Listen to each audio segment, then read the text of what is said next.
ఉంటుంది కానీ కృత్రిమమైన సృష్టిలో ఉండదు. ప్రకృతిలోనే నేను అనేది ఉంటుంది. అందుకే ఒక మనిషికో ఒక జంతువుకో వాటికి నేను అనే భావం ఉంటుంది కానీ యంత్రాలకి నేను అనే భావం ఉండదు. ఎక్కడ భగవత్ తత్వం ఉంటుందో అక్కడ నేను అనే స్ఫురణ ఉంటుంది. నేను అనే స్ఫురణే చైతన్యానికి చిహ్నం కనుక చైతన్యం నేను అనే దగ్గర గమనించాలి. ఈ నేను అనేది జాగ్రత్తగా అర్థం చేసుకుంటే మోక్షం పొందుకోవచ్చు అని కూడా చెప్పారు. ఈ నేను అనేది పరమాత్మతో లీనమైతే మోక్షం, ప్రపంచంతో లీనమైతే బంధం, అంతే, ఇంకేమీ లేదు. నేను పరమాత్మలో లీనమైపోవాలి. అహం బ్రహ్మముతో లీనమైతే మోక్షం, అహం దేహంతో లీనమైపోతే బంధం. కనుక అహం బ్రహ్మాస్మి అని చెప్పారు. ఈ అహం గురించి చాలా విశేషం ఉందనుకోండి. మొత్తం మీద ఈ 4 మీరు చూస్తే అవ్యక్తం, వ్యక్తం, మహత్, అహం.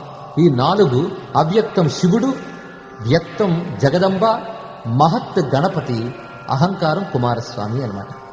కనుక తత్సంయోగాద్ అహంకార సచ సేనాపతిర్గుహ అని స్కాంద పురాణం చెప్తోంది.